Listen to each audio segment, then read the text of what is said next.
Welcome everyone to this online session today.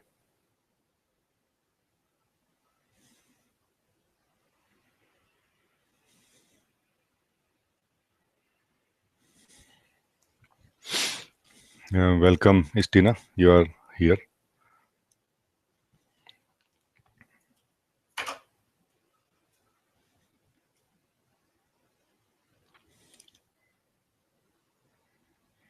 Welcome, Jamie.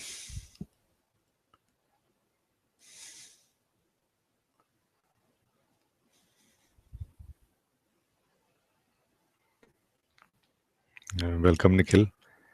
Welcome, Ma.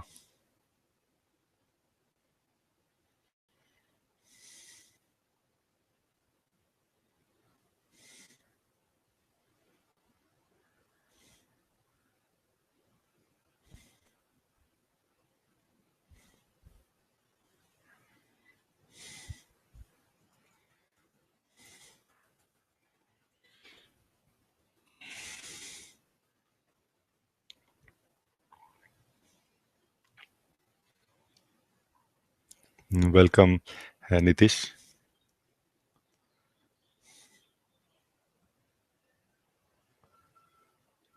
Welcome, Prachi.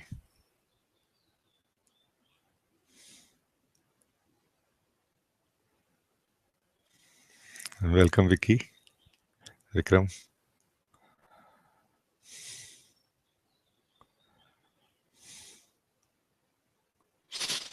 Welcome, Jenny. Welcome, Zina.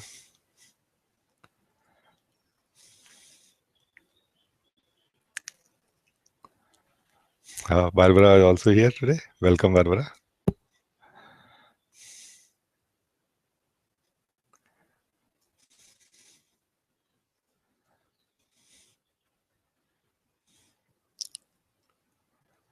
Steve also here. Welcome, Steve.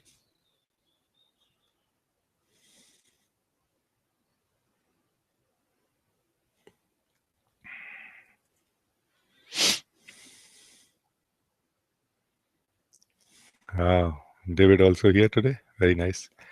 Welcome, David.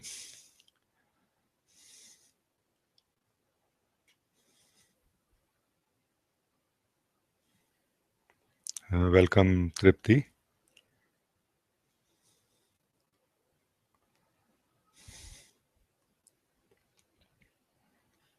Welcome, Prema.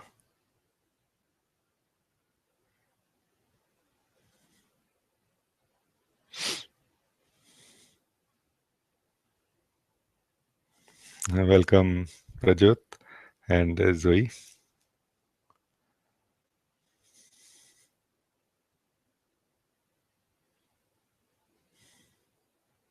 Welcome, Vadra.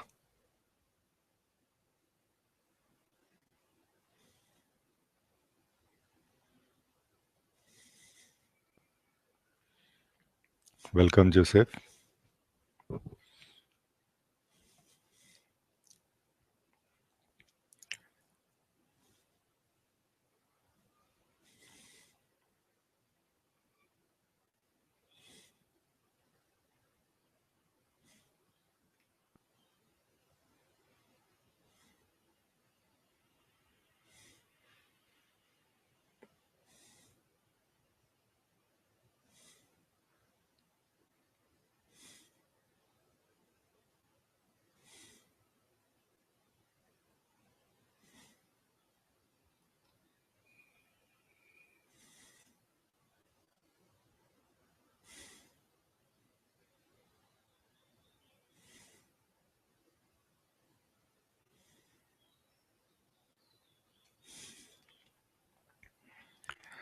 Welcome, Aigul. And welcome, Miriam. You are watching on YouTube. Very nice.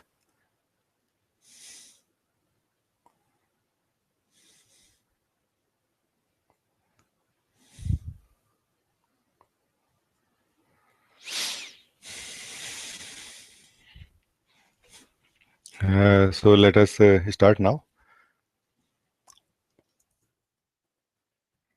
with your question, Istina?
Some more friends are here.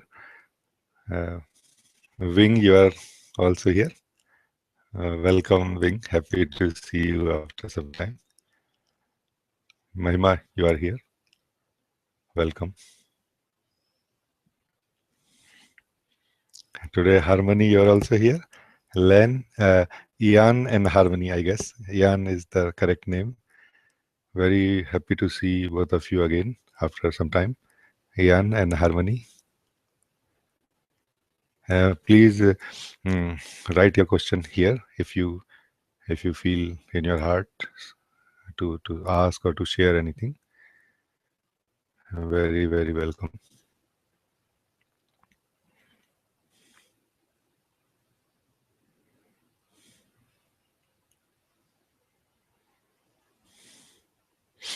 Anil Bindal. Anil, you are also here. Welcome, Anil.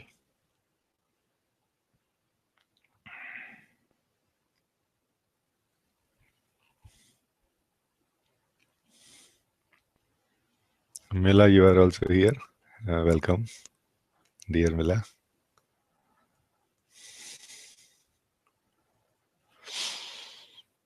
Okay. So, Stina, your question is you have shared something. Let us look into it together. You are writing, Dear Rajee, I find myself in a deep crisis. I don't know how to decide what to do in this life. I have no job so far, and my body and health are weakened. There is pain, sadness, and a lot of fears in me. I never had the courage or energy to go for and to fulfill my dreams and wishes. There were always doubts, hesitation, lack of motivation, lack of trust in me and life. Now I feel that I am getting older and I am regretting a lot of things, not having done or having done wrongly, not having done or done things wrongly. No success in any area. My old mother is ill and offered me to move to her place and take care of her for a salary. Should I do this, or would it weaken me even more and be a burden and hindrance for my development? I am full of fear and worry, tension and stress. I don't want to take a decision that will change my situation in a way which is not supporting me only financially. Or is this a chance to finally heal old wounds in the relationship with my mom? Please please tell something about this. I know this is not a question about truth, but very urgent and important for me right now. Thank you.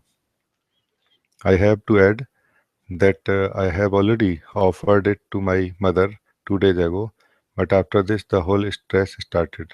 I can hardly relax anymore. And you are saying, Namaste, Raji. There is a spiritual teacher in Germany who always told me to stay away from my parents as much as possible. This is still deeply in me.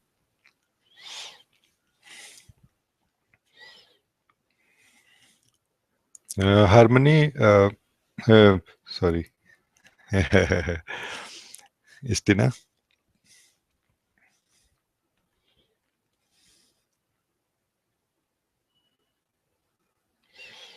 it is very uh, for a at a maturity level, when the being is maturing more and becoming more conscious, more alert, it is very common for such beings like you to feel what you are feeling right now. It is not really something so bad as it appears to be, or as it is experienced right now. So first of all, remember this. So it's not something so bad. It's not actually bad at all. Although there is so much confusion, although there is so much, mix of everything, like negative experiences, like regret and things like this, and fear. But actually, it's not something bad in itself. It is fundamentally something very nice, very good actually. It is like a preparation for opening to something deeper. It is like prepare your being is preparing to open up to the wisdom of yourself. And that's why the trust in the mind and the activities and the powers of mind are is not there so much. So that confidence is not there so much. That confidence was basically your association with the mind that created a sense of stable identity, living life, and with a sort of a training, conditioning, upbringing. And when it is coming out of it into the unknownness of yourself, it is very obvious to feel like this. But do one thing first. In this state, if you try to mix your spiritual understanding of life with what you are doing, it is not really going to help so much. I feel do two things, or have two streams of uh, development, inner development, you can say. One which helps you in the outward activities, like this decision or anything else like this, and one that helps in the inwardly to to know yourself more, to discover your natural wisdom more, to discover your natural joy more.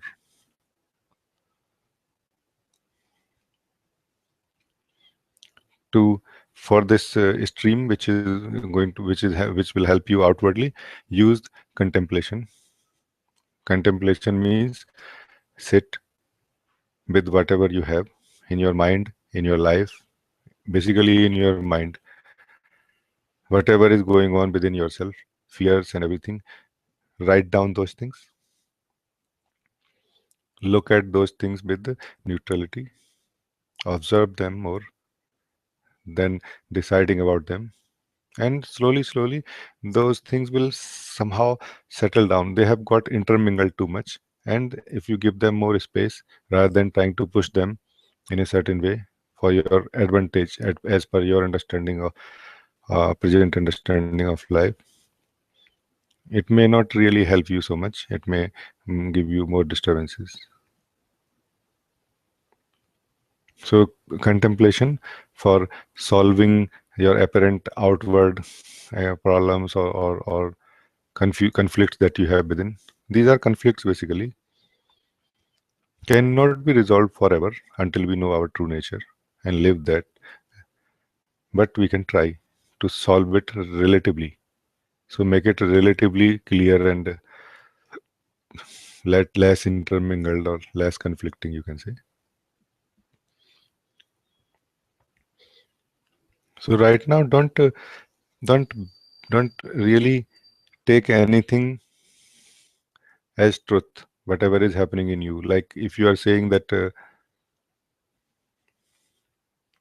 first of all, your body and health is not good, which itself is a very big um, region to feel many things like this, to feel fear and to feel lack of motivation and to feel regrets that I could not do things. All of these things are coming from this lack of energy. First, do something about it, meaning focus more on this. When there is less energy, mind naturally feels suffering. stress, and things like this. So do something about it. Meaning, do some activities like I suggested every one of you, everyone I meet actually, that do pranayam. But what happens is somehow in our life activities we don't really appreciate or give chance to understand what teachers share, because we believe that I know how to live my life, I can handle it. I want to tell you that give another chance to this pranayam. These are uh, breathing exercises designed, practiced, and shared by Baba Ramdev. And I have been sharing this with everyone here, with the Sangha. They do practice, and or that's how I believe that they practice, and it is helping more than you can understand. All these things which are appearing to be so true, confusions and all these things, many of them disappear because the power is withdrawn, or true power arises. And when the true power arises, these things become so weak and powerless in front of that. And I'm talking about a simple inner power, not about the power of the self, which will arise anyway, which is there anyway when you know yourself. I'm talking about the physical power, g- increasing the physical body and astral body powers, like this. So do something about this, and find more and more time for yourself to do this inner work about the confusions that you have, the feelings that you have, to let them solve by themselves by just neutrally observing, or seeing that, let me see what is going on. Write down if you feel it is too much, it is sometime needed, and it will solve by itself. I have shared this many times. What I call simple seeing basically is a complete package. It is one medicine for all the problems. So do this, starting with what is going on, and what is going on inside myself, not outside of myself. Because whatever is going on inside of yourself only. There is no outside actually, which exists outside of yourself. So if you solve your inside, you have solved your outside. If you have solved your inside word, there is a word inside you. If you have solved that, you have solved the word outside of yourself also. Focus on that more. So simple seeing that what is going on every day, minimum 15 minute one session, if possible 2 3 sessions, but not to solve it, but to see it. And this seeing basically solves it. Neutrally seeing it solves, resolves these conflicts without you doing anything and understanding anything, in fact, about them. You don't need to understand anything about them. You just have to see them with neutrality, meaning not taking side of anything. Like there is a fear, there is, these ideas, already believing in them is not what I'm saying. Let there be belief, but you don't touch the belief. Spend more and more time in this, and this will kind of slowly resolve all of this. And also at the same time, it will start s- taking you deeper and deeper within yourself, like it stepping backward, something like this you can say. And this simple seeing, which starts with what is going on, ends with just seeing,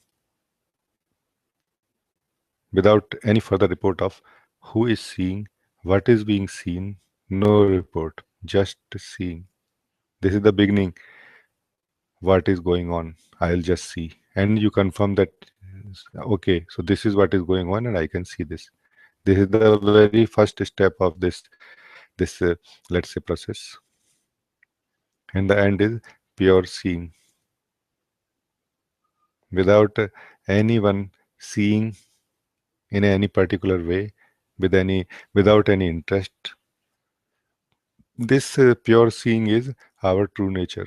So beginning from the very first step, very very real ground level where you are, to the very original state where you can reach. This is a complete package, but somehow we don't trust those things which are simple and which work. We want to have sort of fight with things and then overcome, like this. Then you must find some teachers who can also help you step by step in those things which you believe are true, like NLP and many other things are in there in existence. So you can take help. I can help you fundamentally. I can only go point you to that which can actually help you permanently. But for that, we need to give up many things. I have been working on this field for quite many years actually with some friends, not about coming to our true nature, but to resolve these inner conflicts. And what I found was that we have confusions, and confusions are based on our beliefs. And when I was trying to help them look within and go deeper, we were trying to go deeper together. And what we found, that there is a very strong belief they have, which is their favorite belief. And if they let go of that, the problem is solved. The conflict is resolved, but they don't want to let go of that, even at the cost of living in the confusion. So this is what I have seen. And this simple seeing will show you that it is you only who is holding on to some beliefs which are causing all of these troubles. And when you see clearly, a natural let go happens. You don't need to solve them. They are solved. Everything is solved if we can just stick to this simple thing. So, Stina, this is my answer for you. If you still feel anything you want to ask, please let me know. Jerome, you are also here today. Welcome, Jerome. Hans Olvi, you are also here. Welcome, Hans.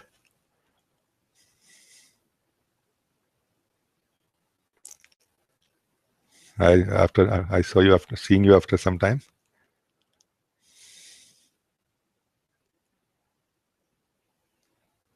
Stina, you are saying thank you, Rajee. I already practice simple seeing. I will continue. Stina, if you already practice simple seeing, then I want to say that you need to have little bit more understanding of the power of this simple seeing, because it seems that your you in this state is not fully convinced about the power of this simple seeing. That is why the energy still goes in believing in the mind and in everything else. If you really understand the power of this simple seeing, then you will rely more and more on this. So try to understand this, that what option you have actually, and then it will work more. Because this simple seeing is not really a practice. It is a mix of practice and understanding. And what I'm sharing is understanding with a simple, very, very simple step of practice. And if you don't understand, this practice is useless. And if you do understand, even if you don't understand my steps, you will develop and you will invent your own steps. So it is about understanding what I'm saying. You know, very, very nice, Estina.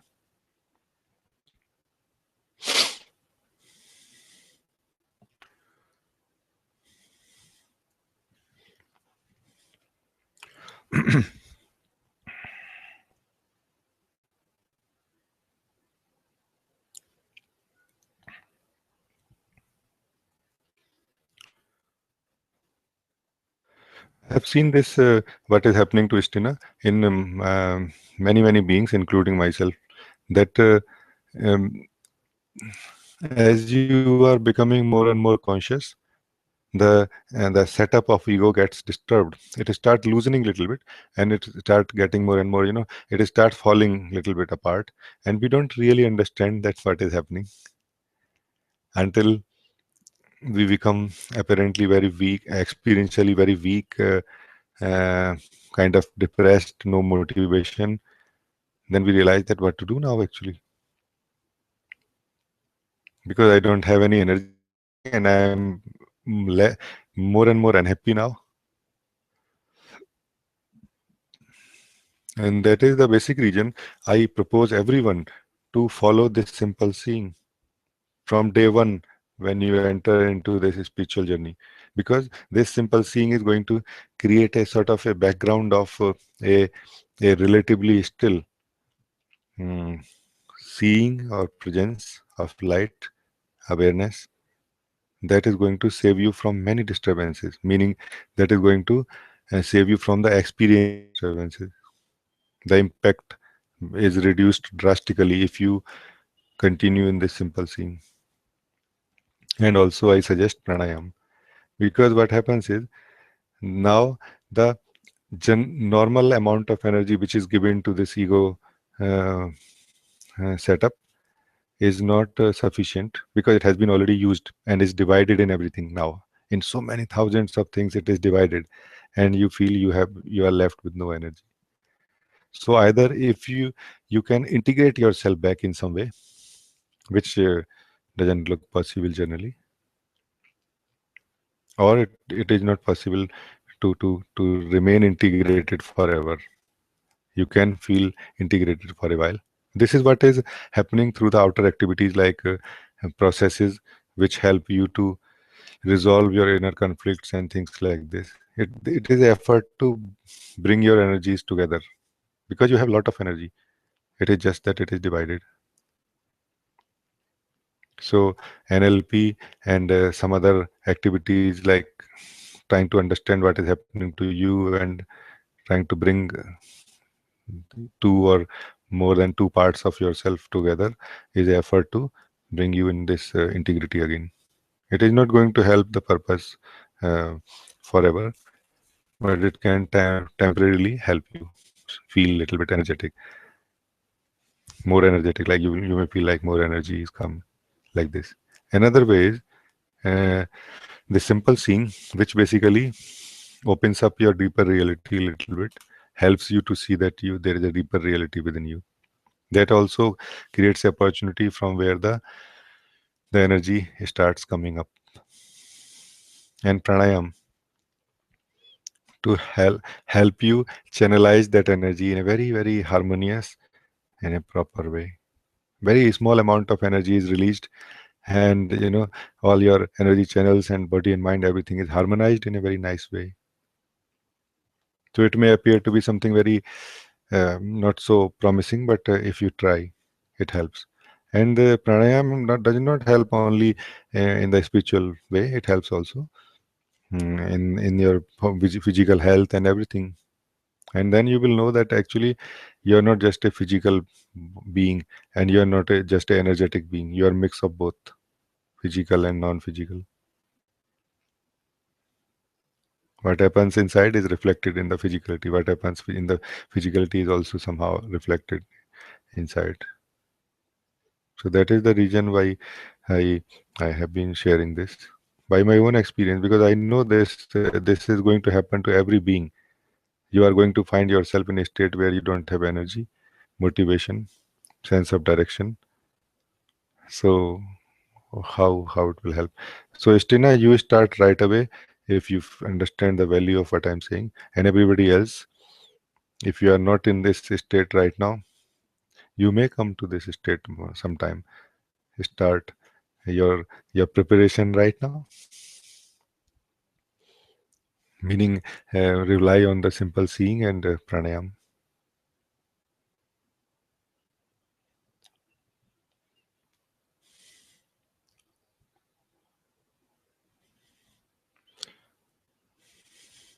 And brother, you are here. Welcome, brother.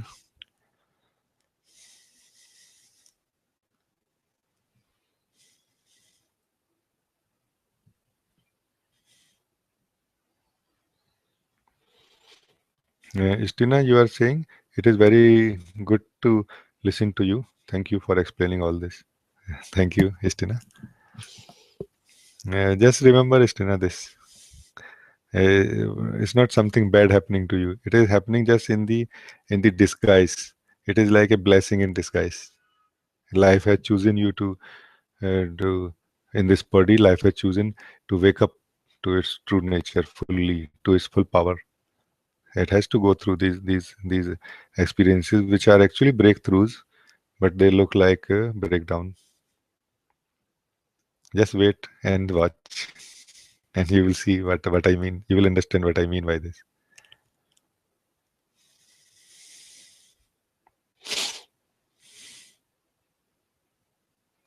And Barbara, you are saying in your answer to Istina, one question came up. Can I practice simple seeing also towards physical symptoms which sometimes suddenly pop up out of the blue? Can these symptoms be part of becoming clearer? Istina, everything that happens in within ourselves, let's say in this body, inside and at the physical level, all of this is one actually. They are not really divided. You can say we are like we are like a being which has different layers, starting let's say from the physical body, which is the grossermost level, the most gross level, to the most subtle level inside the being, which is silence or space. So we are like this. Every being, every level, every layer, the more the gross it is, the less sensitive it is. And the more subtle, the more sensitive, like this. So if something pops out, pops up from inside, everything comes from inside only. So if something comes up from inside of, let's say, 10 intensity thing, then by the time it reaches to the body, it will first of all become less and less intense because of the sensitivity of the body. Also at the same time, the way it is expressed is going to be the way of the physical body, meaning it may be a feeling, like it may be a memory, and it may be a connected energy, can with that memory, bad experience or negative experience, and when it is released, then when it comes to the body may express it in a very different way actually, like in the form of pain, for example. Even sometime I've seen sort of how to, what is this called, allergies, some sort of allergies and like this. It is all connected to that. And when I'm saying simple seeing, the simple seeing basically uh, is staying, like a decision to stay in your deepest possible layer in that moment, and give a space for everything, every other layer to, every other layer means outer layers to function, to express uh, this energy at that level. So if you simply see your body symptoms, you are giving freedom for your body to express it, while you are staying in the energy pool of your deeper layer, which is a twofold benefit. No, it's a twofold benefit. So first of all, you are not interfering in the natural functioning of the physical body, so letting it release it, this energy as it is appropriate. At the same time, you are full of energy at a deeper level, and helping this level of body to clean more and more, supplying or expressing that energy, radiating. You can say radiating from there also. I feel it can help, but it is important to understand how and why it will help. It is not like a medicine, like a remedy that there is some problem at the physical level, physical body symptoms, and you simply see and they will solve. No, it will not solve. They may intensify in some cases because you are giving freedom now for your body to physical body to express. It doesn't mean something bad also. So if it, your simple seeing intensifies expression of some unpleasant energies at the physical level, does not mean something wrong. It means you are giving more and more way for this to be expressed. So understanding the simple seeing is very, very important. If we don't understand this, uh, it may create confusions within us. Hope, Barbara, it makes it gives you some clarity on this point.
Joseph, you are saying thank you for your wisdom.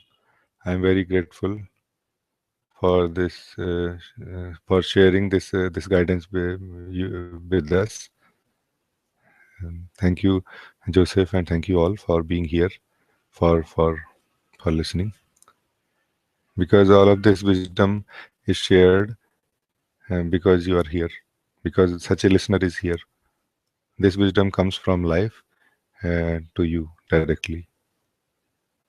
So thank you for being here, all of you.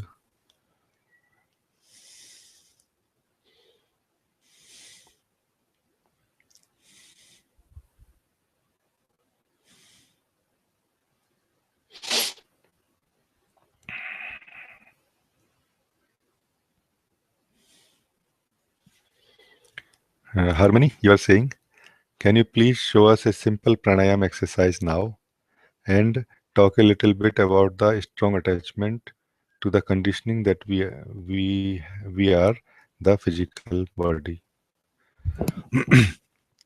The pranayam exercises, I don't think it is really so much possible to tell you all of them, but still I will regard your request. There are total 7 pranayam, Baba Ramdev pranayams, which are very different than any other form of pranayams. And in that, basically, the practice starts from the very first center of yourself. And the uh, first technique is very simple, like breathing in, breathing out for 2 minutes or something like this. Total 7 pranayams take generally 35 minutes, which I have seen. The second pranayam, so first pranayam will be just simple breathing, deep breathing in, breathing out, just for 2 minutes like this. Second is a fast breathing. That is somehow most important. To it kind of hits your energy center, deepest energy, like first energy center, and helps bring out that energy to the outer levels, or you can say upper channels. That is called Bhati, and this is done more like you exhale with force like this, and force is here, your focus is here, although your belly will also move, like every time you exhale throughout your breath, the belly will go in like this. This is first, and like this it goes on, and you will see that all of these 7 energy practices, they function on different energy centers. I have practiced it myself, and that's how I have first-hand experience of these pranayams. It makes it easier and easier. I suggest everyone to. I think we have somewhere this link which I can share, or maybe what you can do is, all of you, you can just go to YouTube, and there you can type Baba Ramdev, which Harmony I can write you also. It is Baba Ramdev Pranayam, Pranayam, like this. And these are 7 exercises, and they have in English subtitle also now, because Baba Ramdev speaks in Hindi mostly, and you all can check there. And you can cross-check with me also if you have any confusions later on after this session, through email or through Facebook private message.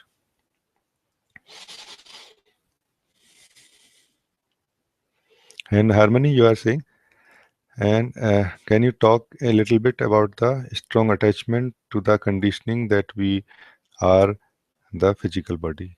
Yes, this I feel is very useful for everyone. And this conditioning, let's say, or this belief that we are this body, is not anything good or bad, first of all. So there is nothing good and bad in this.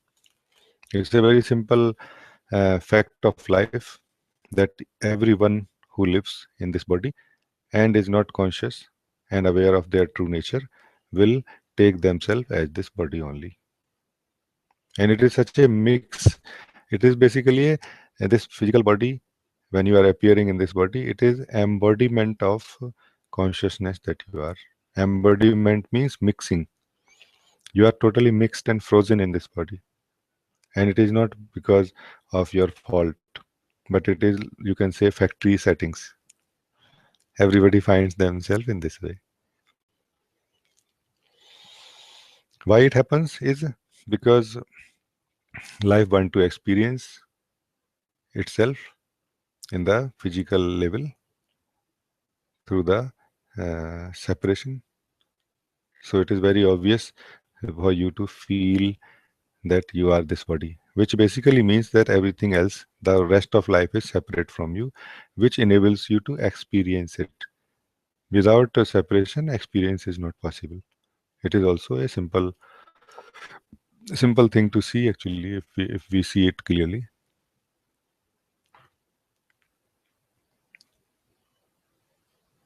So now what to do?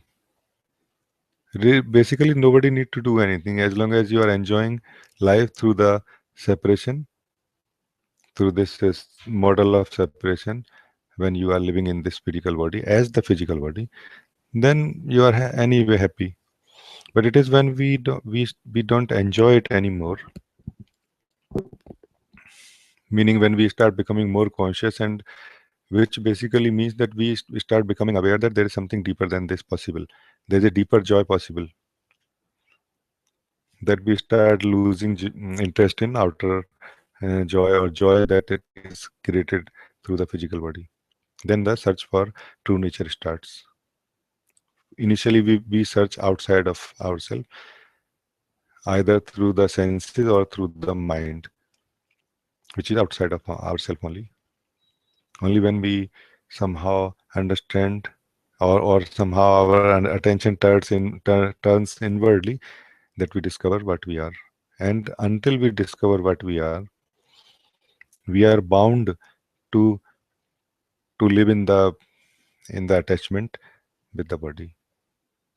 You cannot just disappear.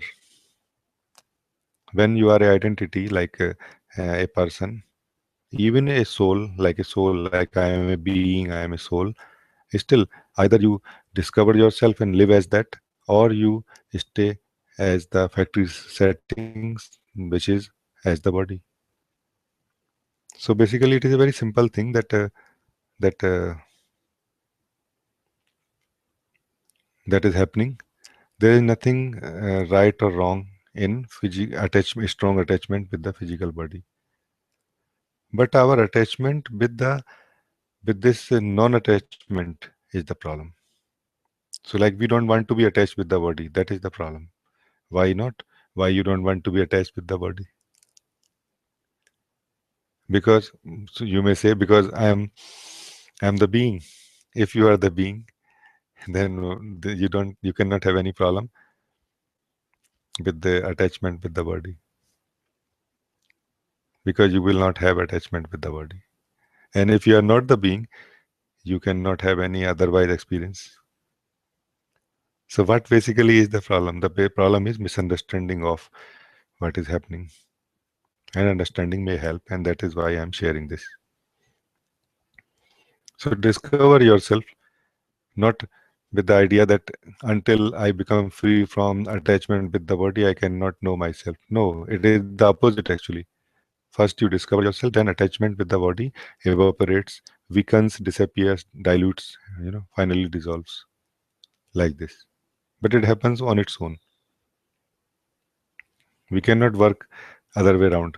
You may work, but it will take long time, and possibilities are that in one life one cannot discover their true nature if we start from the physical level and try to become free from the attachment with the body. Because it is not that we are attached to the body. We have no direct connection with the body and no direct attachment with the body. Being someone needs a body, and you are attached to being someone. Once you are free from being someone, it doesn't matter whether this feeling of being someone inside you is attached to this body or not. So it is a seed within the soul that it want to be something.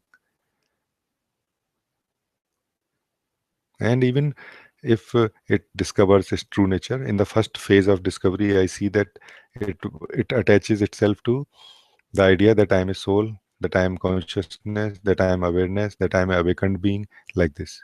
Because in the seed form, there is still the, there is a desire to be something. This is called the seed of ego. These seeds also are burnt in time with alertness by the grace of Guru, God. But until these seeds are there, one will still live as somebody or something, even if one is awakened to his true nature. Because that desire, that impulse is there to be something. So this is what I feel my answer is for your question, Harmony. Very nice question.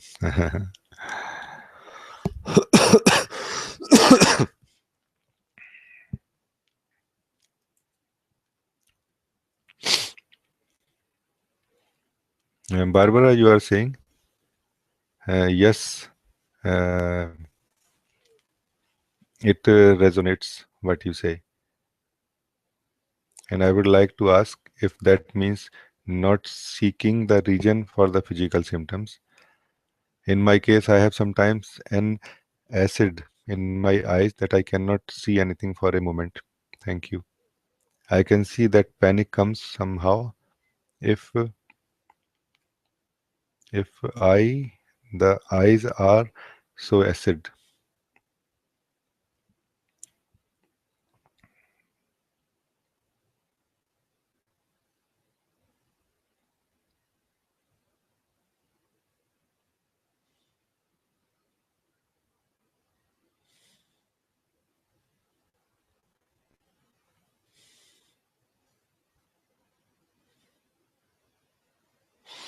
Harmony, you are writing something.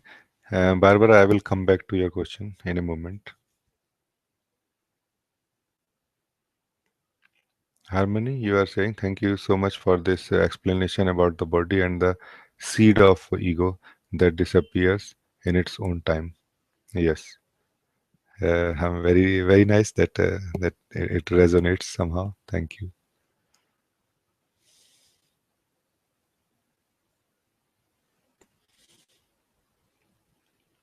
Barbara, I want to again speak a little bit that what we were talking about was the physical, the symptom that appear in the physical body, physical symptom that appear sometime, and how the simple seeing uh, can help. And you are saying yes, it resonates what you say, and I would like to ask if that means not seeking the reason for the physical symptom. Yes, that's what I mean. Because all our knowledge is partial. It may help up to some extent, but not fully. And when it comes to physical symptoms, it is also totally fine. First of all, anything that is happening at the physical level, if it is unbearable or if it looks like too much for you, it is totally fine to take medical help. And also, it is normally advised. I feel that until it hits your physical body, that energy can be handled by simply seeing. And if once it hits the physical body, which is a much more frozen state of consciousness, then it is also totally okay to take help of some doctor or medicine like this. But yes, it is true that mm, it means basically that you don't really need to, you know, um, to believe in any particular regions behind these physical symptoms. There are no particular region which a person or a personal mind can understand. Although a doctor may understand what is happening to the physical body, and according to their own science, medical science, they can try to help through some medicine.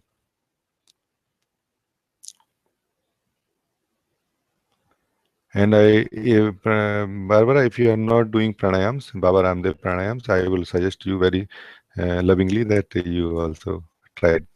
It can harmonize many things. The intensity, the imbalance basically is what causes these physical symptoms. Imbalance means the uh, how to say, sometime too much energy, sometime less energy, and the interval between the two to release of energy from within causes this kind of strange experiences at the physical level. Body is not able to understand how to behave or how to react basically. So like this, I feel.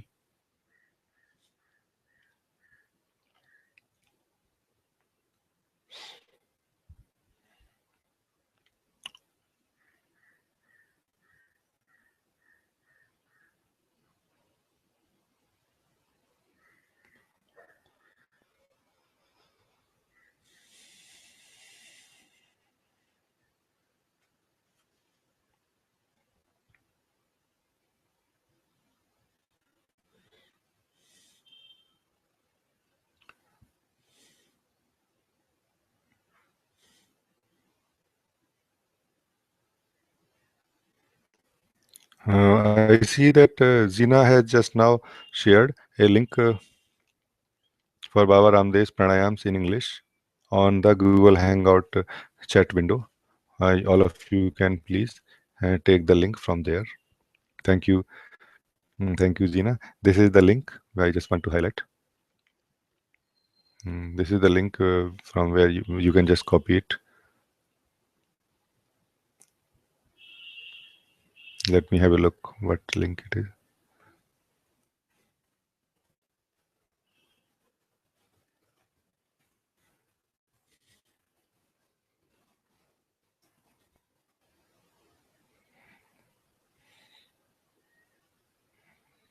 It's a complete 1 hour, I think, pranayam. Hopefully, it will have all of them with English subtitles. That's very nice, actually. Thank you so much, Zina.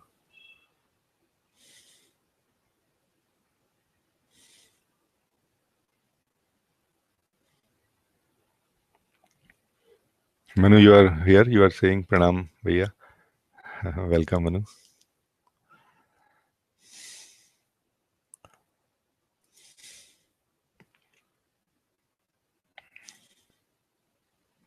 Anil, you are saying namaste. Is awareness and energy. Since childhood, I am very forgetful and always have headache. Just not able to use mind, not able to think. Mind is generally blank and a simple seeing happens without registering anything. I suffer from anxiety since 30 years and on medicines. Anil, somehow I am not able to connect your question, is awareness and energy, with your rest of your report. Can you please rephrase your question and tell me exactly what your question is in relation to what is happening to you, like how my answer will help you. So in that way, please phrase your question, because somehow I'm not able to get the context in which you are asking this question. I will get back to you again when you write me the question in that way.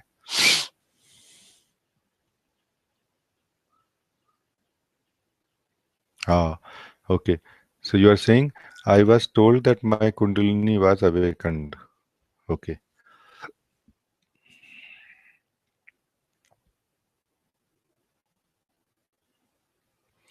It is actually impossible to explain what is awareness, first of all, because awareness, you can say, is a name given to the deepest known truth so far, or you can say uh, the pure existence that has been known by beings who get awakened to their true nature. That is given this name, awareness. But this awareness is not some movement of energy. It is, you can say, still energy, or it is, you can say, empty energy, emptiness, which is pure energy but not moving. That which is moving is normally referred to as consciousness. So that part of let's say that part of existence which moves which is dynamic is called consciousness, and that which does not move and is the source of this dynamic uh, part or aspect of life, that is called awareness. Awareness being the ocean, consciousness being the waves. That way you can say. Whereas waves are ocean, and the rest of the ocean is also ocean. All is water. Water. So consciousness is awareness in movement. Awareness is stillness in of consciousness. Like this. And then you are saying, and I had manifesting it as allergies, anxiety, anger, etc. It is possible. What you are saying, it is maybe possible. I don't know this. Yeah, if, when we meet, maybe we can talk about it in more details, or I can maybe correlate with it more accurately. So maybe it is very much possible.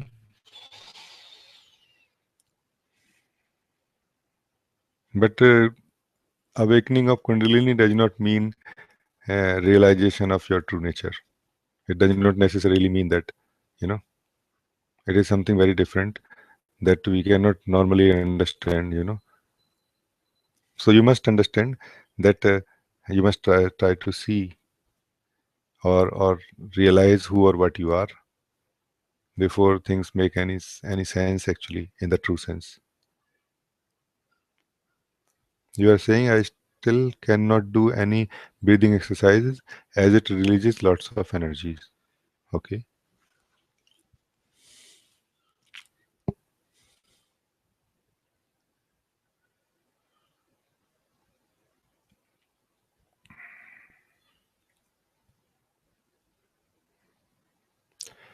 Um, I don't really know what to tell you now, because it looks like you have tried all your options, and you don't have any other option but to stay on medicine.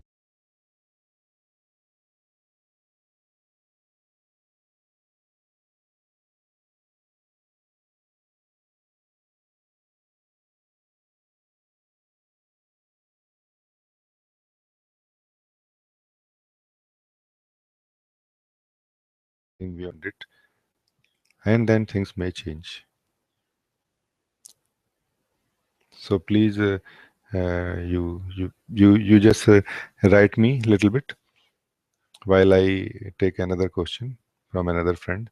You write me what exactly you want now. So tell me, what do you want what do you want from me actually? In this way, if you write, we can actually energetically connect also a little bit.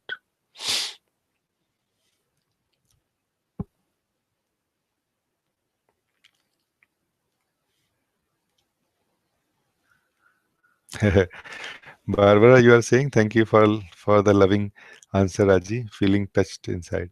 Oh yes, yes, that's very nice, Barbara. Because I'm speaking from inside to inside only. Very nice, very nice. Thank you for listening so carefully or with openness.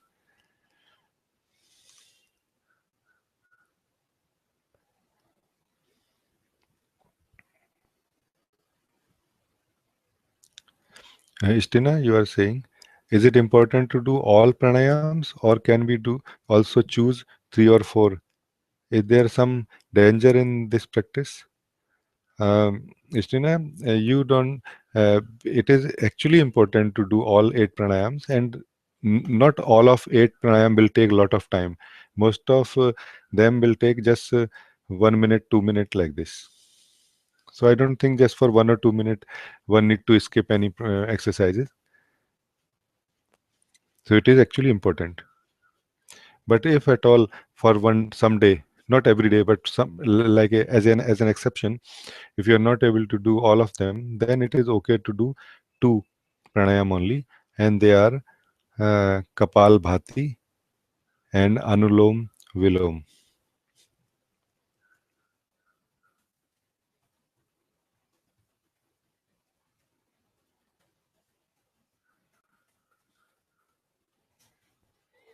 These two can help.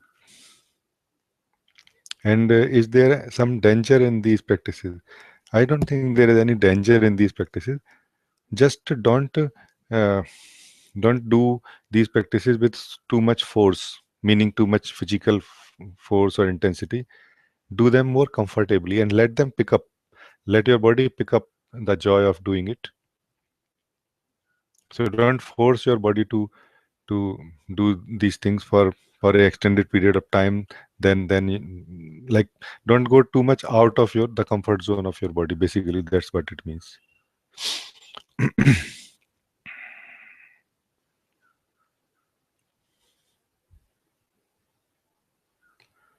Jamie, you are saying, dear Raji, could you also post the pranayam link to your Facebook page? I cannot enter the Google Hangout uh, for some reason, and maybe some other cannot either.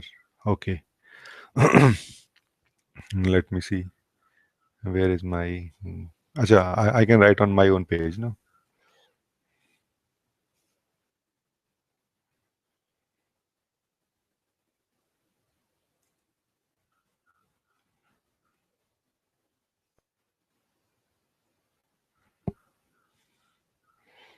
I have posted this, Jamie, on my page, Rajee Non-duality Facebook page,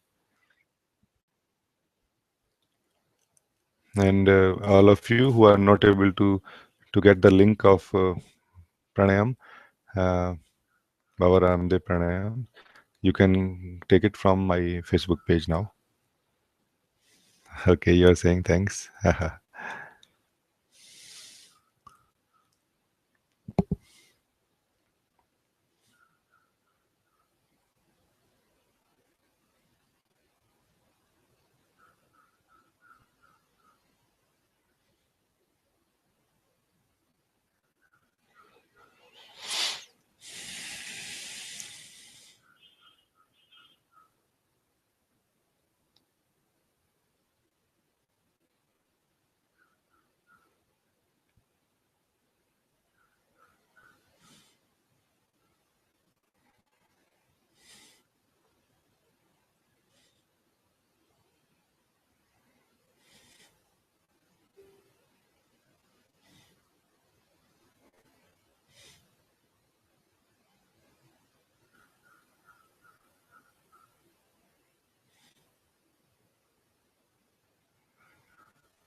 Trapti, you are saying something. You are saying, you said to Stina that this breakdowns and break are breakthroughs. To be honest, here are so many breakdowns again and again, especially after a long term of silence. These are small things for normal people, I think, but here it has always a strong influence on life and body as well. Yes, it is true. Tripti, I agree with you that and they may be normal things for people, but here means probably you are talking about you, that with you it has a strong influence on your life and body. Yes, it is true. Then what to do? What I'm trying to tell you is, do you have a better option than just grieving about them, feeling bad about them, and complaining about them? You do have, actually. That's what I'm trying to tell you. Because just sitting and complaining and feeling bad about them does not really is not really going to help. What is going to help is try what I'm saying, try to understand what I'm also sharing, experiment. And if you feel I don't have any energy for this because I'm too tired and affected by these breakdowns, then sit and feel bad about them. But try to understand that until there is energy for doing something, either you will feel bad about them or you will do something about them. It is your choice what you want to do with this energy of doing, this sense of doing. So either do something about your life and try to be free from it, or accept that okay, then I will just be in this, this state until life moves and something and moves inside me. You know, I this is what I feel. It is not for you only; it is for everyone actually.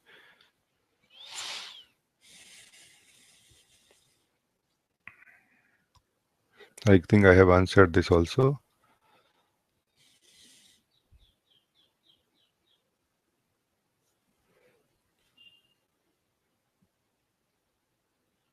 Mila, you are saying, dear mother, I become very angry with everybody. Instead of love, a lot of evil in me. Instead of love, there is a lot of evil in me. When I try to see this, I cannot believe that it's me. What to do? My answer for you is see. See the whole thing. See everything that is happening. And see everything in one go. Don't see things in parts. When you see things in parts, they have sort of meaning. Mind creates meaning for them.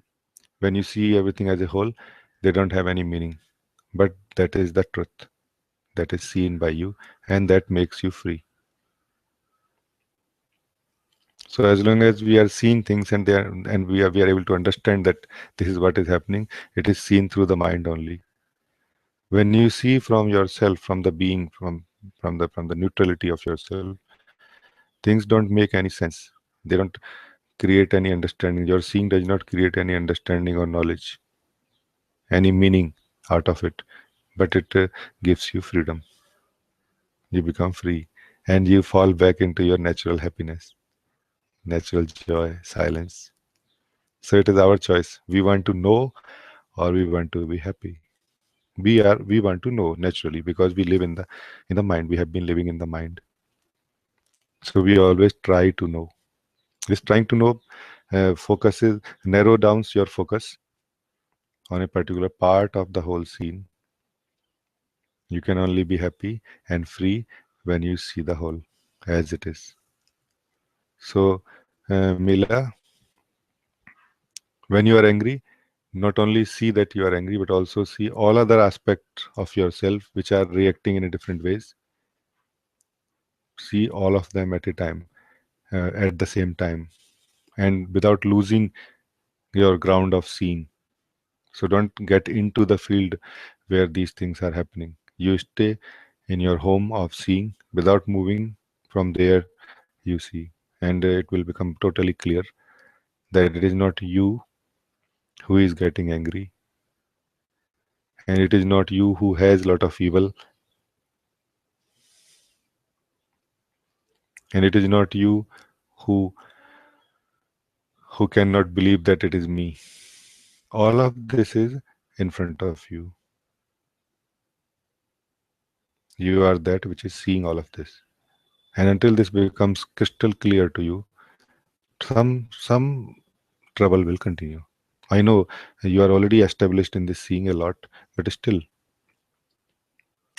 it looks like still some energy is there in the mind which is creating the the sense that I know what is happening.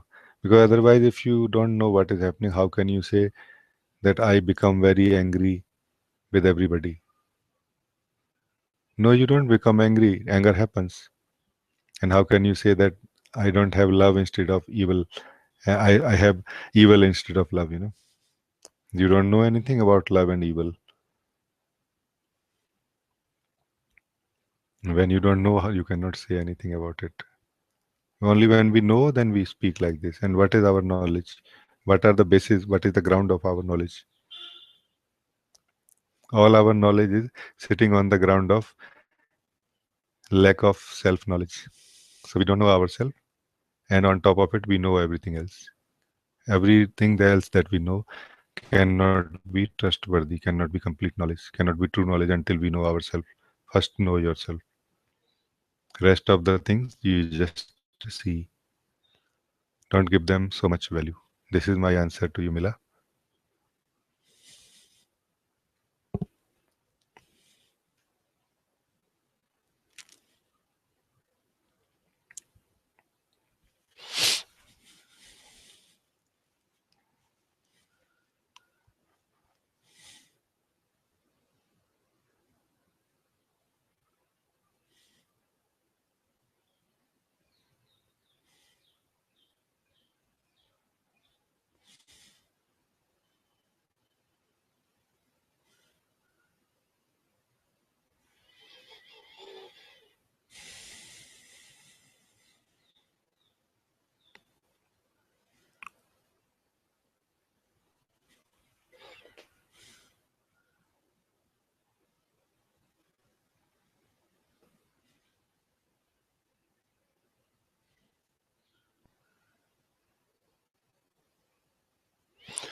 Klaus, Smith, you are saying, hi Raji, I love being happy. In order to be happy, I try remaining as the self.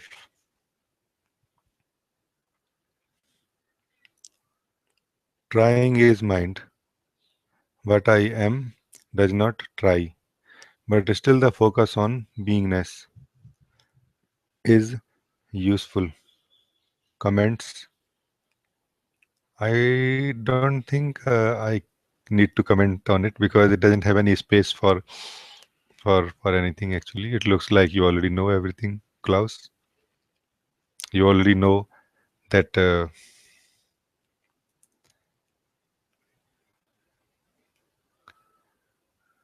you trying to be to stay as the self is mind. What you are does not need any try. I think you already know everything. So, Klaus, can you tell me what exactly is your question?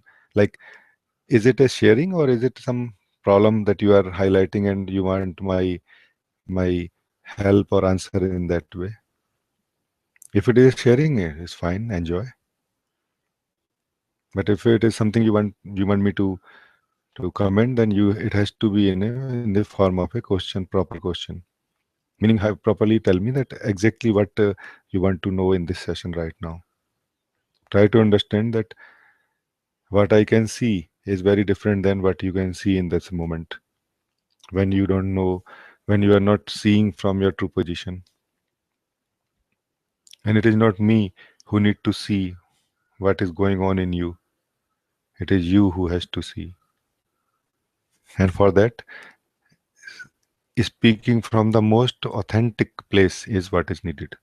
So speak from the most authentic place within yourself, not the place where we say that I know. If you say anything, I'm going to invite you to examine your knowledge first, because I know knowledge is the only problem that we have within ourselves. The knowledge which is actually partial. Any knowledge which you can hold is going to be partial. The true knowledge, the complete knowledge, but nobody can hold this complete knowledge. It is a flow within the being, joy of the being knowing itself. You cannot claim this self knowledge. So if you are claiming anything to be true, like yes, I know, then it has to be in the mind only. A belief that I know. Mind is capable of producing the sense of knowledge. This is the power of mind, and this is how it protects identity that arises within the mind. So, first of all, be clear. Right now, what do you know? And then, if still you have any problem, any question, any query, then you tell me. So, Klaus, what is your knowledge right now? Only true knowledge, no partial knowledge. Partial knowledge is that which, although stays in the mind and appears to be uh, consistent and alive across the minute time, like minutes, days, and like this. But somehow it is not part of yourself. It is like a utility you have, like you have a computer and hard disk and things like this. It is not alive knowledge. True knowledge is always alive.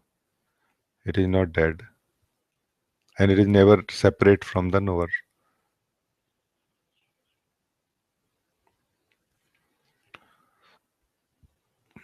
So, what is that the knowledge that you have, Klaus, in this moment, which is not separate from you, the knower?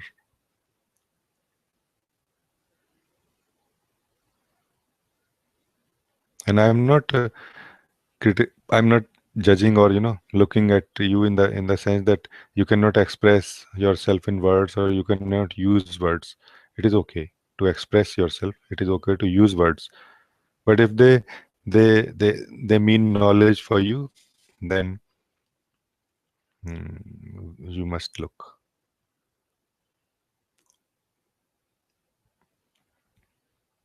If we speak words which don't really have much spiritual meaning, if we speak from the true place, they still carry that fragrance and knowledge that we have in the depth of our own self, and they help more than any great concepts which can be shared.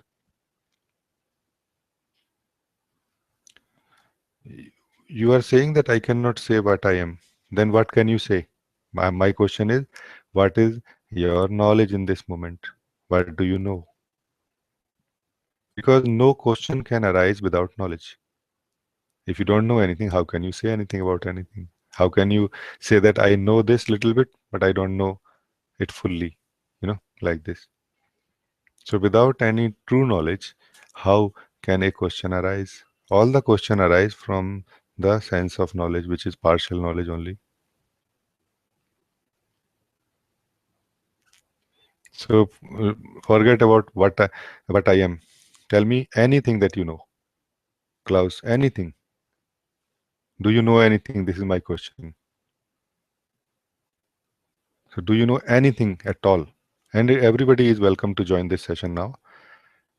Anything you know in this moment, authentic only, that which is not changing by the flow of mind or anything like this, by the energy movement that happens within you. Whatever happens, it is still remains same for you. What is that knowledge you have right now in this moment?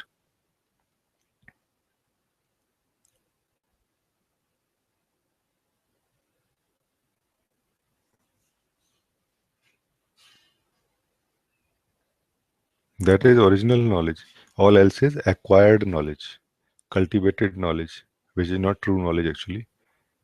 And all the acquired knowledge is subject to change because it is useful only in a certain context. It is valid or uh, true in a certain context. So it is a relative knowledge based on a certain perspective of life. It is not independent to the perspective from the perspective. You are saying I can mention nothing, just ideas. But are you sure that you clearly see what you are saying right now? That I can mention nothing, just ideas. What do you mean by ideas? Do you know what ideas are? I, for example, don't know. This Raji does not know what are ideas. Can you tell me what are ideas? Do you know really what ideas are?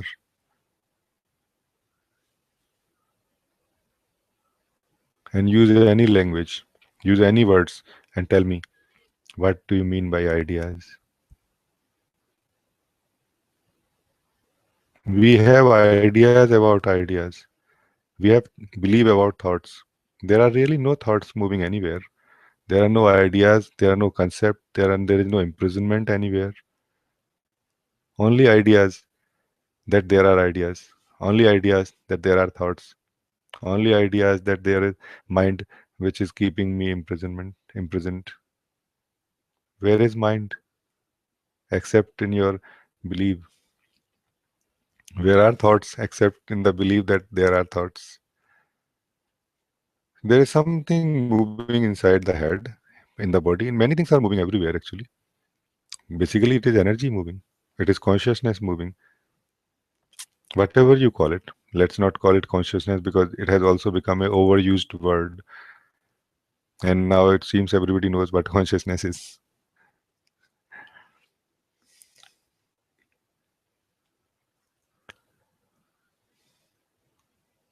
So, Klaus, and everybody actually, my standpoint is very different. I am speaking from not knowing anything right now, you know, and you seems to be speaking from knowing. How can we meet? And I'm supremely happy in this state that I don't know anything right now, you know.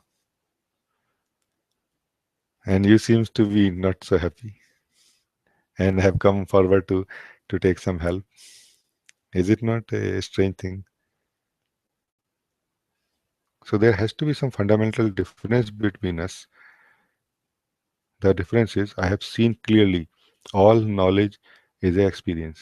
All means all. There are no exceptions to this statement. All the knowledge which is possible in any form, in any way, is an experience that the truth is having, tasting, enjoying. But believing that it is knowledge, concluding it as final knowledge, is staying in sleep. This is what my standpoint is. Staying open, truthful in this moment, alive, connected to what you are, without any knowledge, is freedom, is flowing, is knowing, is being, is living, is being joyful. No techniques are needed. We just need to be free from the illusion of knowledge. We just need to be free from the sense of knowledge that we think is true knowledge. You know. So, Klaus, now tell me, is there anything left? Any problems? Anything to be done? Any happiness? Any unhappiness?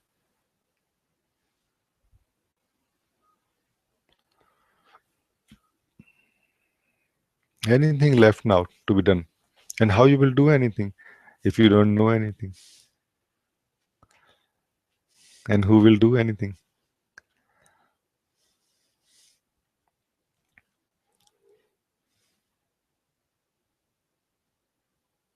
This is what I call simple seeing. Simply seeing everything as it is. And it is found slowly that all that uh, I am experiencing is based on my beliefs only, and all my beliefs are based on my sense of knowledge that I know what is happening, that I know what is what. And once it is seen, this base of sense of knowledge dissolves, leaving only pure space of the being, silence, happiness, and which is responding to life naturally, effortlessly.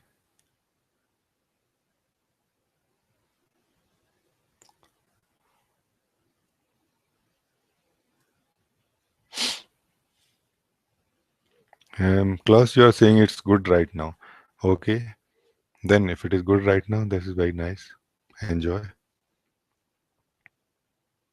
Next time again you feel unhappy, just see. You must be holding on to some sense of knowledge. Only unhappiness can be created out of that sense of knowledge that I know what is happening. If you don't know anything, you cannot be unhappy. You will be naturally happy. Or you may be unhappy about not knowing anything, maybe for the time being, until you discover that knowledge that you were holding on to was not true knowledge. So it is a war between knowledge and knowing, you know. Yes, you are saying it is either knowledge or happiness. Yes, it is true. So you decide what do you want? You want knowledge or happiness? And I want to mention here, yesterday we were talking that there are very few seekers of truth. Most of the other seekers are seekers of happiness. And it is very funny. The seeker of truth, when reaches to the truth, discovers the truth, also discovers happiness. And the seeker of happiness keep traveling in so many ways on so many paths and mostly does not find happiness until they decide to discover the truth of themselves, which is okay. It is all natural process. Most of the beings are on the evolutionary path of uh, spirituality, and they are slowly growing in experience and maturing until they realize that until they know themselves, they cannot be happy because all the unhappiness arises out of self lack of self knowledge, darkness within. So it's nice, enjoy.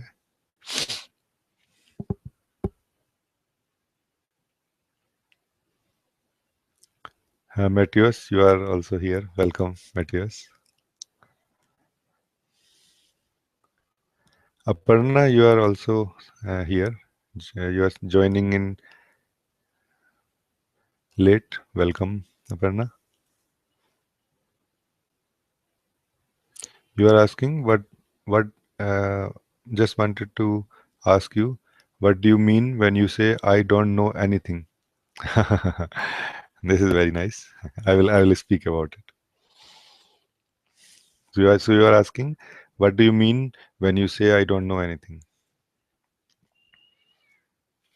I mean I don't know anything which I can hold as knowledge and claim tomorrow.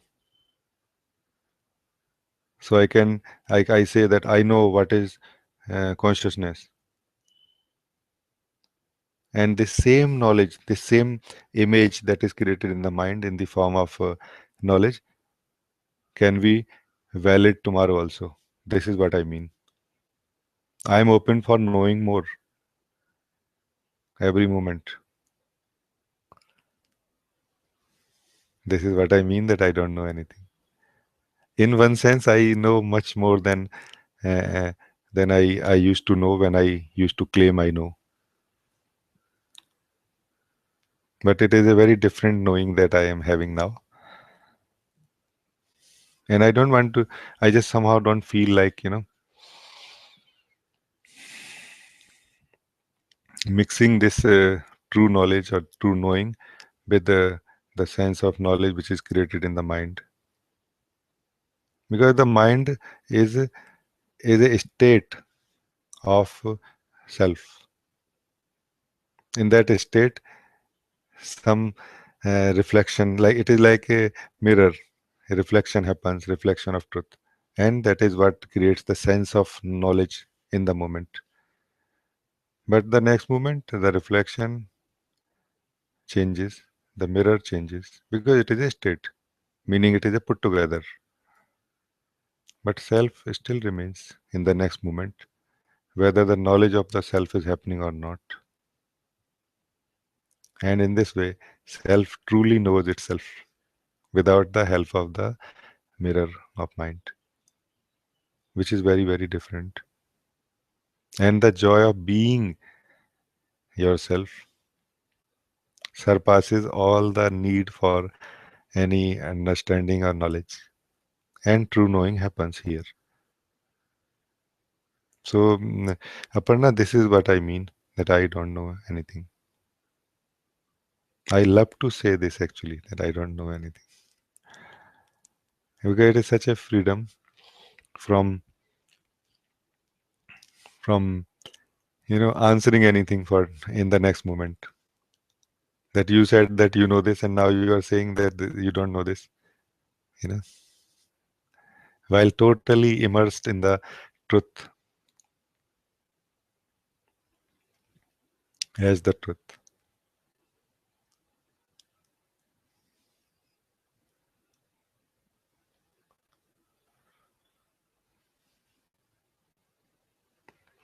Only truth can know itself in the absolute sense. Any knowledge is relative to the knower. When the knower is the truth itself, then generally the statement is like this: I don't know anything. I don't know anything that I can express in words, in concepts. I don't know anything that you can understand, which I express in words and concepts. I can help you see what I see. I can help you be what I am. So, Aparna, this is what my answer is.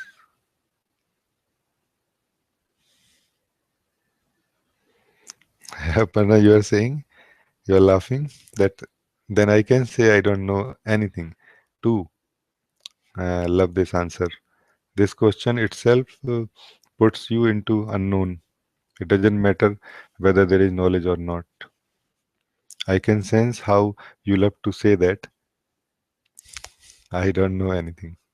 It is full power and joy to say this. I don't know anything.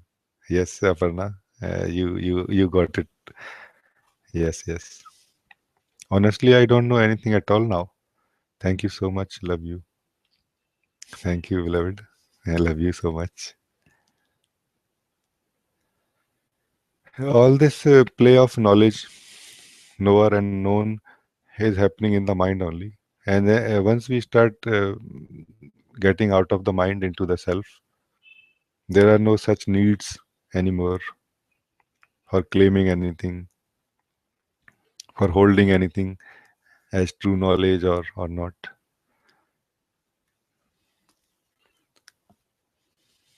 Being the truth is more is what is needed, not knowing the truth. Because who will know the truth? It will be the mind identity only which will try to know it.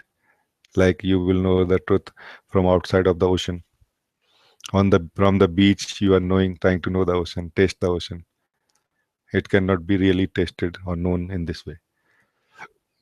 The drop that you are has to fall into the ocean and dissolve. Then only it can be known. But then the drop cannot say that I exist now, separate from the ocean, and I know now separately anything. Now it is the ocean only,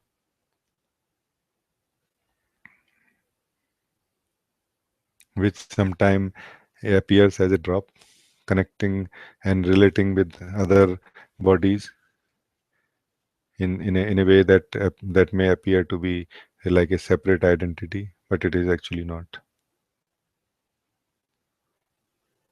Very nice question, Aparna. Klaus, you are saying? Thank you. Okay.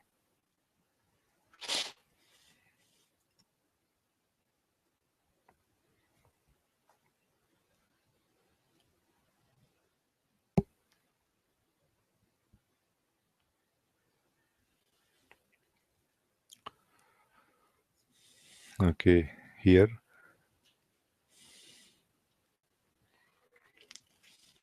Mila, you saying thank you. Thank you, mother. Thank you. Happy to connect with you, dear Mila.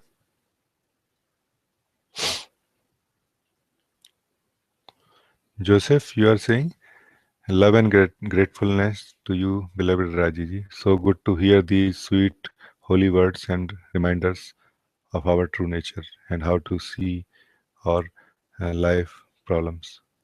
I am very, very happy to have all of you like this, who are sensitive enough to listen and to let them let these words, this guidance, this satsang show you what is so easy to see actually if we don't hold on to our knowledge, our beliefs.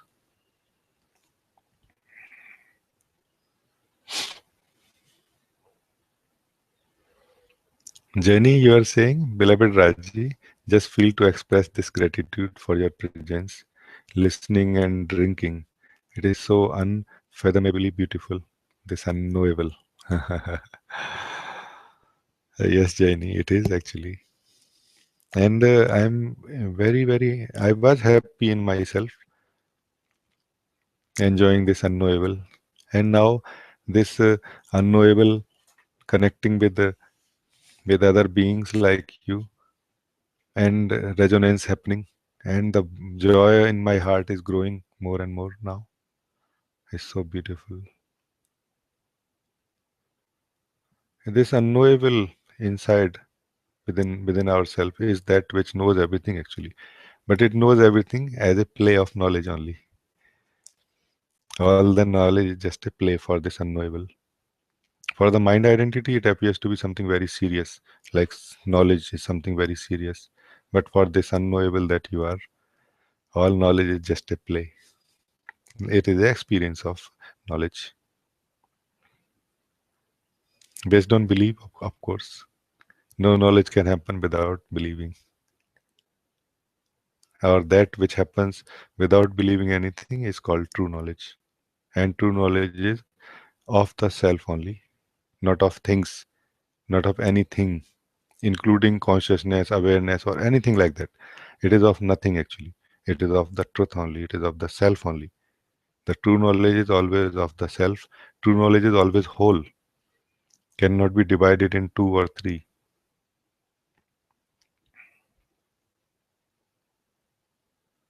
And it is this true knowledge is of the self, of the whole, by the whole only. It cannot be even divided into the known and the knower. I'm very happy, Jenny, to have you here right now, and to see how this beautiful uh, unknowable is taking over this body also. Very nice. Thank you.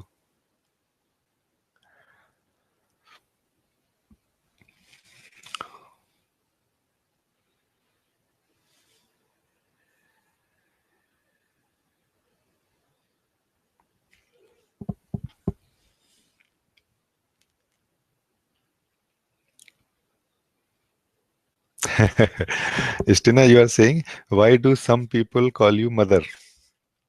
I really don't know, but maybe they love their mother more in their life. Maybe that's why. And they find me loving, maybe.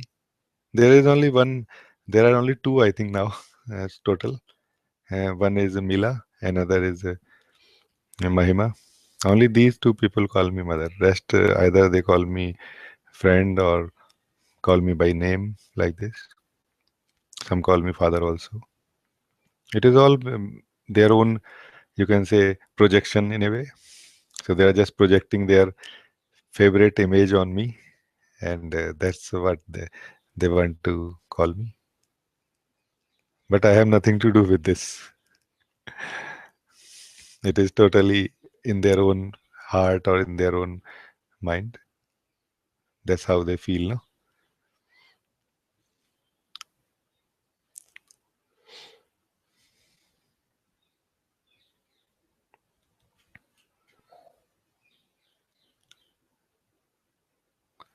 We have a very beautiful saying in Hindi, Istina. There is like a spiritual poem or something, which basically means that whatever state we have, whatever feelings we have for God, we see Him in that form. जाकी रही भावना जैसी प्रभु मूरत देखी तिन तैसी. Uh, Based on our own feeling for God, we see Him in that form. although God has no form, and all forms belong to God. So I find no reason to say no to anybody, you know, like this.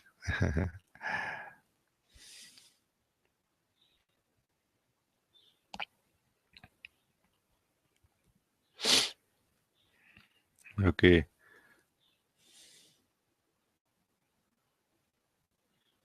Jenny, you are saying?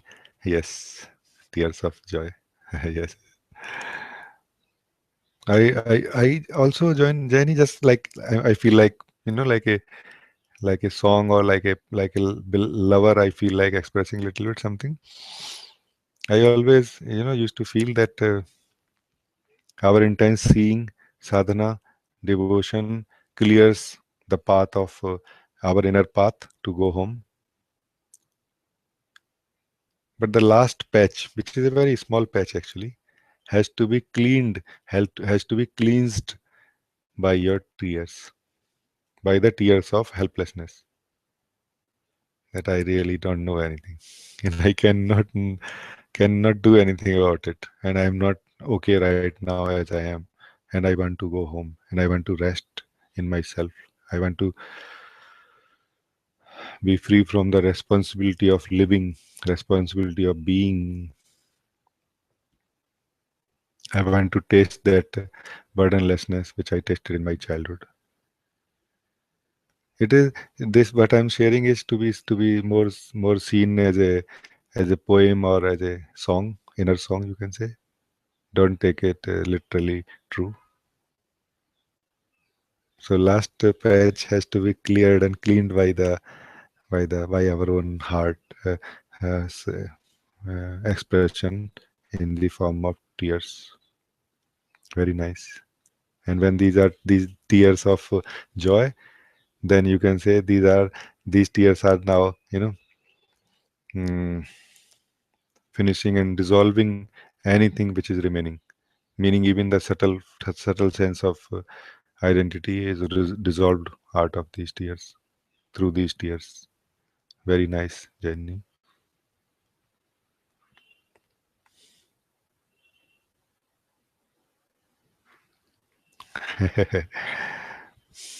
David, you are asking. Okay, I will explain here only.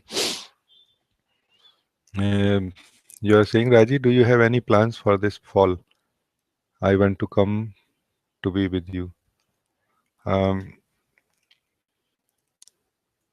I feel until October we will be here, or maybe October, November. We are not sure.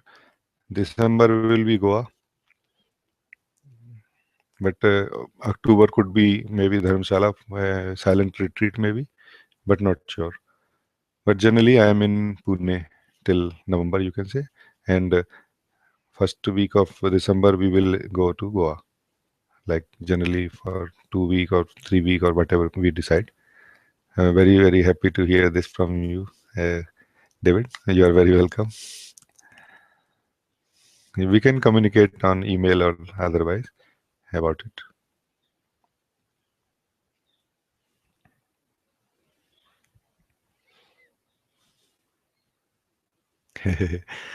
Anil, you are sending me some very loving, and beautiful stickers on Facebook.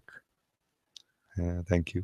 Uh, and also, you are writing something. You wrote something actually.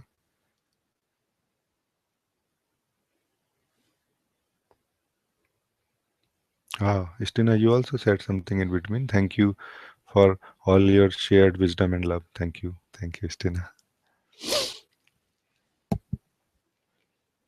Please excuse me. I am not really very good at selecting these things this way. Facebook messages and like this. Anil, you are saying how to drop this knowledge, how to kill this mind. Please, Guruji, tell us something about it.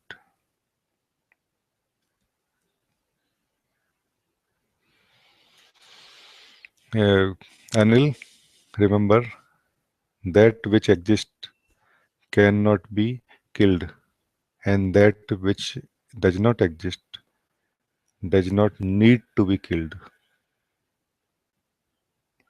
Only we need to see what exists truly and what appears to exist just by the sheer movement of it itself. The knowledge, the mind appears to exist without existing actually, without being there at all. It is like a fan moving very fast and appearing as a disk, solid, stable, permanent. It is just the continuous movement of the mind which creates the sense that it exists. And our support, our push, every time we look in the mind, every time we believe in anything in the mind, we are giving it new energy to move faster and faster. Simply seeing the mind as the mind is the freedom from the mind, because it is also seeing that there is nothing which in the mind which can hold you. You believing that you are in the mind is you being in the mind. Seeing that mind is just a movement in front of me is being free from it. I want to share one beautiful poem by one beautiful story, Zen story, Osho shared with us. In a Zen monastery, there was a beautiful Zen master, and once he said that bring a small uh,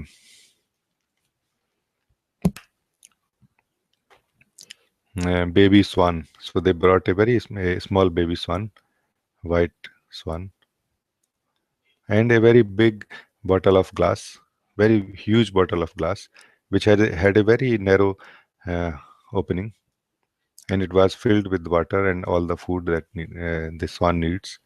And the swan started growing slowly, slowly, and it became at one time full-grown swan, white swan.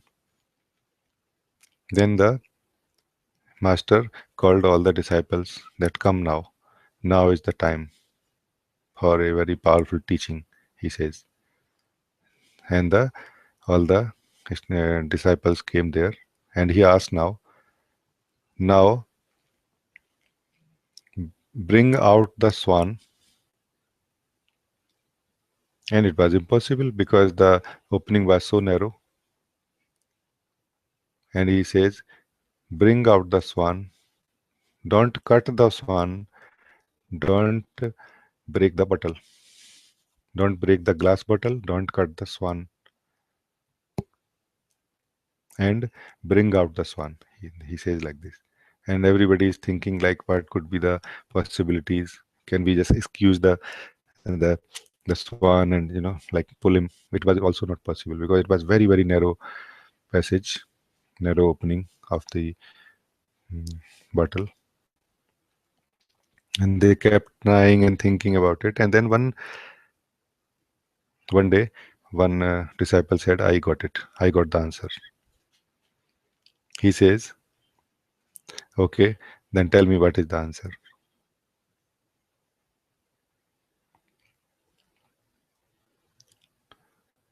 The disciple says, "The swan is already out."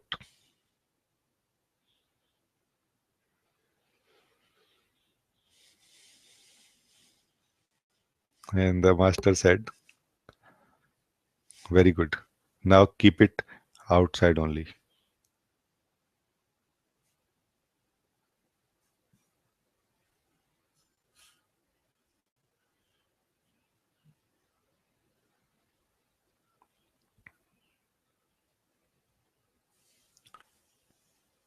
Because of our continuous engagement with the mind, because our our energies, our attention is continuously engaged in the mind, we get into the illusion of imprisonment in the mind.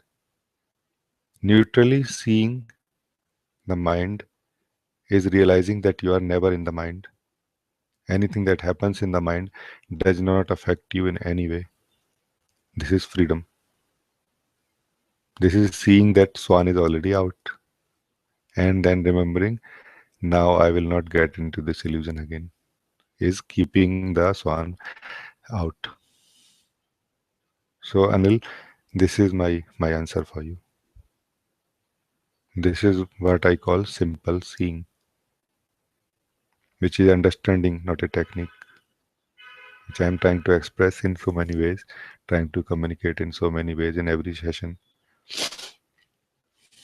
Thank you.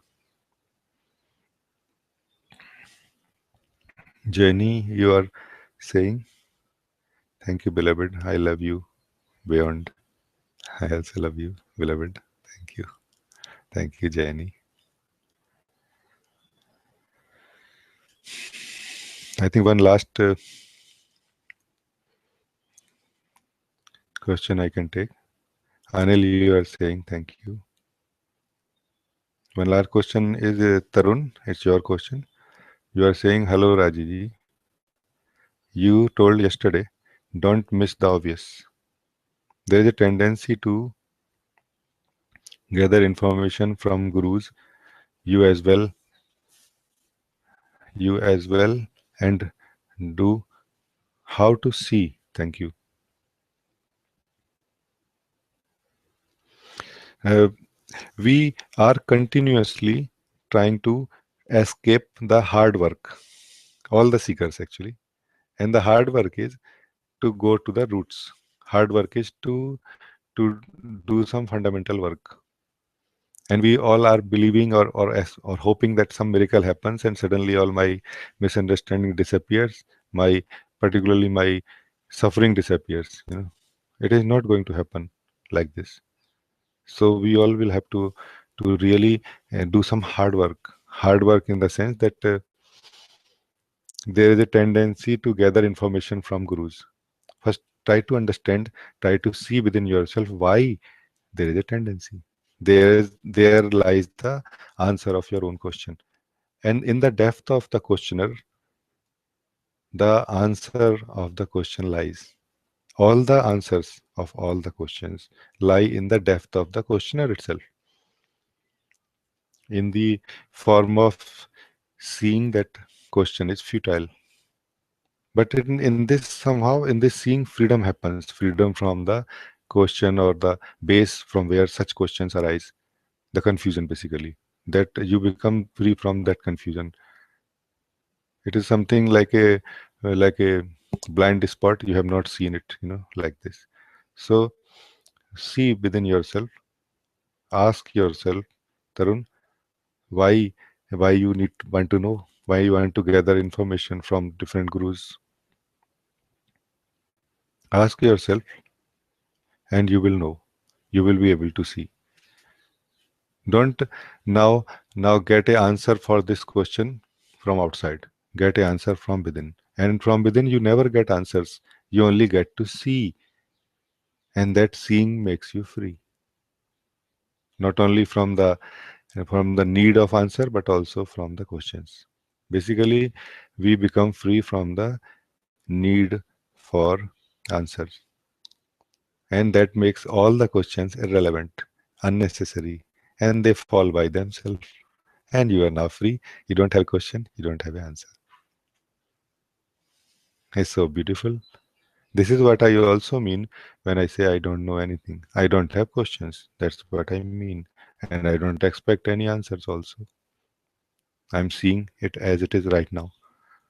And I am seeing it as much as it is possible to be seen in this moment, to be lived, to be known, you know. So Tarun, this is what I feel can help you. Nitish, you are saying, thank you, beloved, for emphasizing the role of pranayams. And also you are saying, Jaki rahi bhavana jaisi, Prabhu Murat dekhi tin taisi. I love this. Thank you, Nitish. Thank you. Okay. I think this is good time to end this session. We had a very beautiful sharing, beautiful meeting with all of you. I'm just checking if I missed out anyone. Or maybe just for 5 minutes we can just come together. No questions, no answers, no discussion. no demand from life to be other than what it is right now.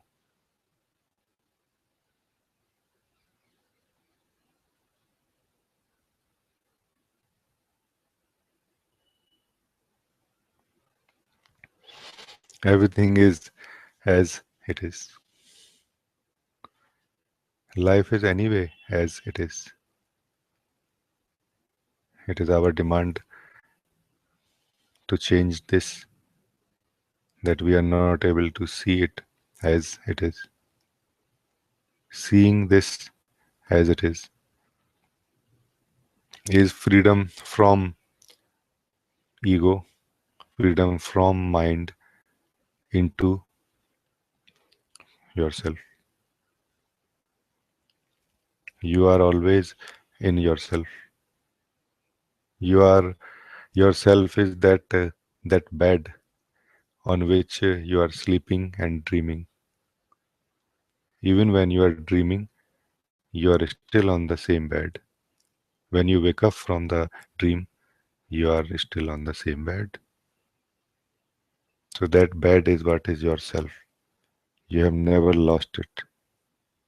And that is this what is here right now.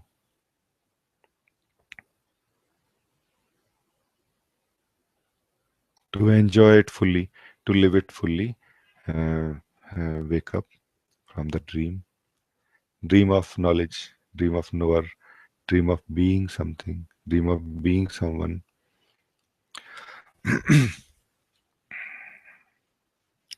By simply being here, by simply not doing anything.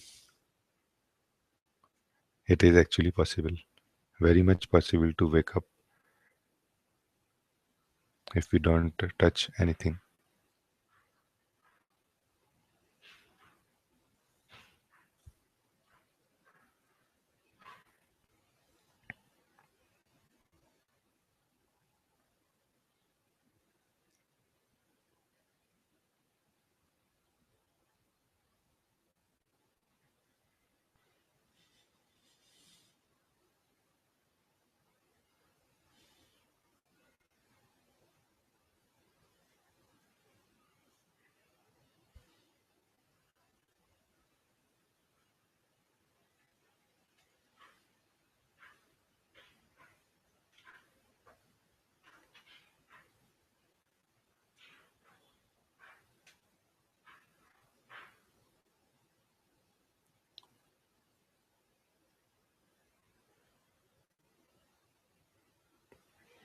It is so joyful to not know anything, to be free from the burden of responsibility, of being, of knowing, of correcting, of improvising, a complete rest into the unknownness of yourself.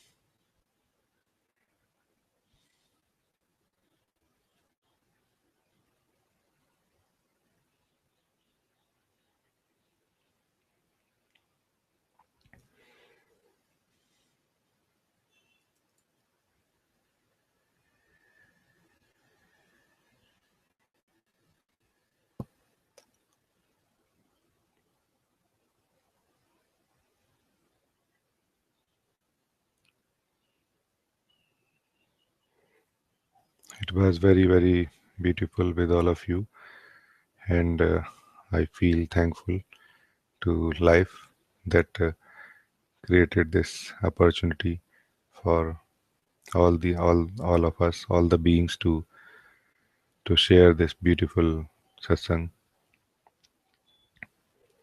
things to see what is. Thank you, thank you, thank you.